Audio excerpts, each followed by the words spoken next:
Welcome back to Flashpoint. This week, the CMS board is set to vote on new benchmarks for students in the upcoming year.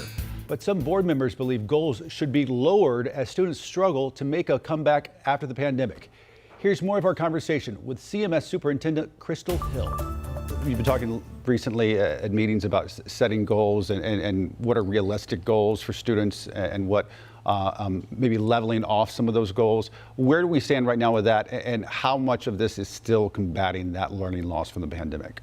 Sure. So, when the goals were put in place by our school board, that was right in the midst of all of the pandemic. As you mentioned, the school board's in the process of identifying new goals. They'll be voting on those goals next Tuesday. And those goals are really the voice and the value of the community. So we're focusing on literacy, early literacy, all the way up to 8th grade, and then also high school math as well. And our goals are really focused on the highest level of achievement. We know that we want all of our students to be grade level proficient, but in order to ensure that we have a strong workforce, we're really looking at making sure students are college or career ready. And I'm most excited about our 4th goal, which is really looking at making sure that all students, when they graduate from Charlotte-Mecklenburg schools, are either enrolled, enlisted, or employed. You mentioned the board. I think it's no secret. I think you're the 6th superintendent in the last 10 years or so. Do you feel like the board has your back? Absolutely. Absolutely, 100%. I have invested a lot of time building relationships with the board. They work very closely with me. I have one-on-one meetings with them, and we are definitely on the same page. One of the things that I think has really solidified our relationship is just going through this process of the board developing the goals for the next 5 years. When you sit with a group of people and have one singular focus, and that's on positive outcomes for students, I think that you put your differences aside and you work together because you have a common goal. Of course, there's going to be disagreements. We're not always going to be on the same page, but 100%, I feel the backing of every single board member. And do you feel like you have an understanding of what maybe some of your predecessors, not to throw them under the bus, but have a good understanding of what went wrong in those situations and to make sure that that's not happening now?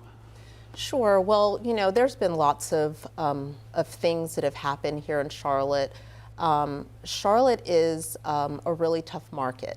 Yeah. And so, I think every leader brings their strengths and their weaknesses. Every leader that has been here in Charlotte, I'm really focusing on what they have done and done well and making sure that we're capitalizing on that. What about you? I think it's a 4-year contract. Do you see yourself going off somewhere else after this or staying put, or you're not thinking about that now? I am not thinking about that. I have never been the type of person that's looking at what's next. I'm always right here in the moment and focusing on doing the very best that I can. Talking about school funding, the bonds, teachers, academic performance, you've also had to juggle in these last few months a controversial Parents' Bill of Rights that was passed in Raleigh.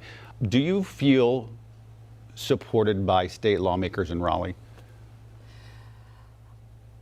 I think that sometimes there is dissonance between state lawmakers and public education.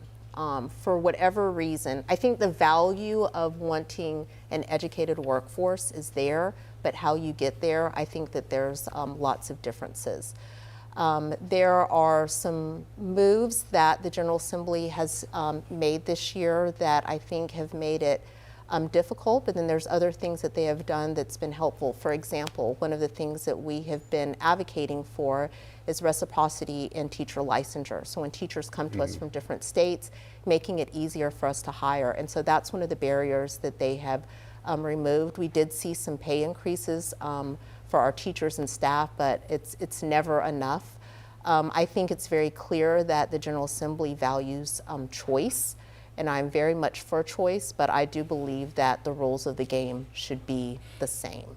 So, if we're going to have choice, then what we have to do as public educators and what non-public educators have to do needs to be on a level playing field. Yeah. What would your message be to state lawmakers if they were watching this? Make sure that you remove every barrier to make sure that we have the very best teachers in the classroom, because teachers are our most valuable resource. All staff are, but we know that teachers are what make a huge difference. The other thing that I would say is please, please, please come and visit. Our legislators, our local legislators, did a great job this year coming and visiting and seeing the great things that are happening in our schools. And I think just providing an opportunity for us to sit down and talk and listen, because I do believe that there is a strong path forward if we're listening to each other. And again, I do believe that we're all after what's most important, and that's an educated workforce. All right, Dr. Hill, thanks for coming on. We appreciate it. Thank you. More Flashpoint after this.